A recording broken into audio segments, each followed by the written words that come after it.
Hi കൂട്ടുകാരെ, കുട്ടി മലയാളത്തിലേക്ക് എല്ലാവർക്കും സ്വാഗതം.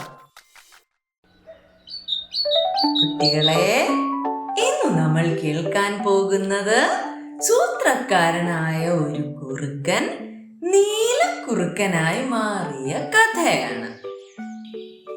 പണ്ട് ഗ്രാമത്തിനടുത്തുള്ള ഒരു കാട്ടിൽ മടിയനായ ഒരു കുറുക്കൻ താമസിച്ചിരുന്നു. പേര് കിച്ചു.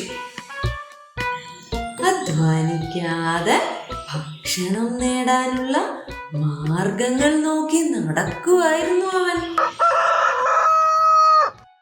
ഒരു ദിവസം ഭക്ഷണം തേടി അവൻ അടുത്തുള്ള ഗ്രാമത്തിലേക്ക് നുഴഞ്ഞു കയറി.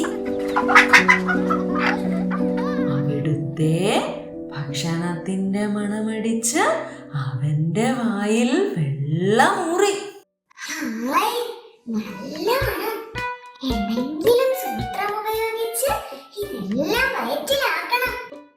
ഇങ്ങനെ ചിന്തിച്ച് നടക്കുമ്പോഴാണ് അത് സംഭവിച്ചത്.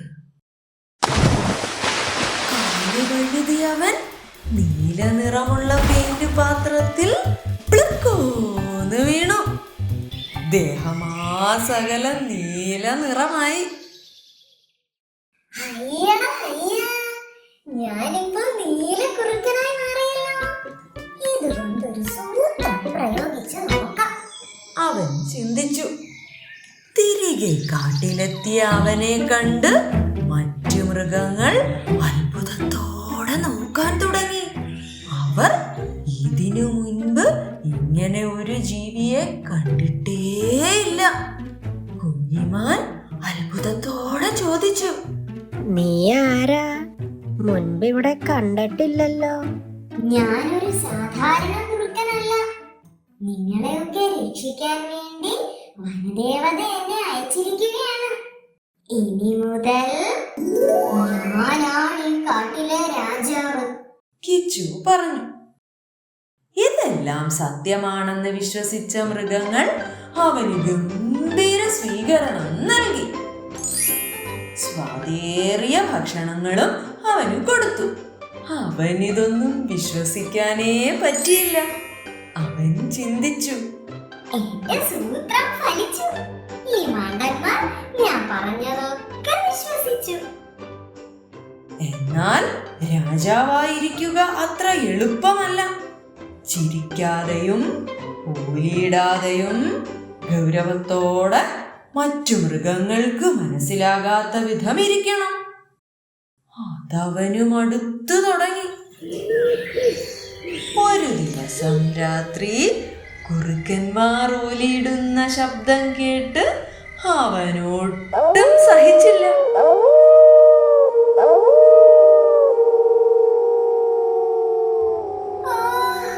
സഹിക്കുന്നില്ല.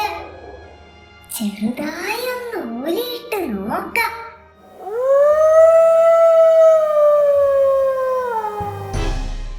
അതോടെ അവന്റെ കള്ളത്തരം പൊളിഞ്ഞു. മൃഗങ്ങൾ അവനെ തിരിച്ചറിഞ്ഞു. ഇത് ദേവദൂതനൊന്നും അല്ല, കിച്ചു കുറുക്കനാണ്. കിച്ചു ഓടടാ ഓട്ടം. മൃഗങ്ങൾ അവനെ ആട്ടി ഓടിച്ചു. ഓടി ഓടി ക്ഷീണിച്ച അവനൊരു കുളത്തിന്റെ അടുത്തെത്തി. വെള്ളത്തിലേക്ക് നോക്കിയപ്പോൾ അവന് മനസ്സിലായി. നീല നിറം മാറി അവൻ പഴയതുപോലെ ആയിരിക്കുന്നു. വേണ്ടായിരുന്നു.